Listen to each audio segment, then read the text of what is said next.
Gernika Lumoko kulturretxeak ekitaldiz betetako ikastaro berri bati ateak ireki dizkio. Jarduerak programatu direla jakinarazi dute Gernika Lumoko kulturretxeetik. Horietako bat, dibertsitate funtzionala duten pertsonei zuzenduta dagoela jakinaraziz. Gernika Lumoko kulturretxeak datorren hilean irekiko du bere 7 ikasgaien matrikulazio epea. Urrian hasietan 2025ko ekainean amaituko dena. Askotariko jarduerak eskaintzen dituzte publiko guztientzat, hala nola argazkigintza, arte plastikoak eta sormenari buruzko tailer bat, besteak beste. Arte plastikoen esparruan dekorazio ikastaroak edo arte eskola nabarmentzen dela aipatu dute kulturretxetik, baita zura zizelkatzekoak edo bitxigintzakoak ere. Sormen artistikoan ere trebatuko direla aipatu dute eta oraingoan dibertsitate funtzionala duten pertsonei zuzenduta egongo dela azaldu dute.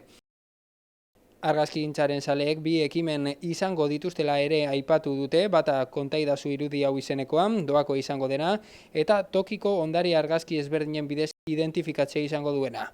Ikastaroen presioa aldatu egiten direla, azpimarratu dute, iraupenaren eta ordu kopuruaren arabera, 40 eta 124 euro bitartekoak direlako. Gainera, erroldatutako pertsonei, langabetuei edo pentsiodunei deskontuak eskaintzen zaizkiela esan dute. Izen emateko epea uztailaren batean hasiko dela dioten eta irailaren 30 arte egongo dela zabalik. Plazak baldin badaude. Informazio gehiago nahi izanez gero, kulturretxearekin harremanetan jarri alda. irubebikoitza.gernika_lumo.eus webgunearen bidez.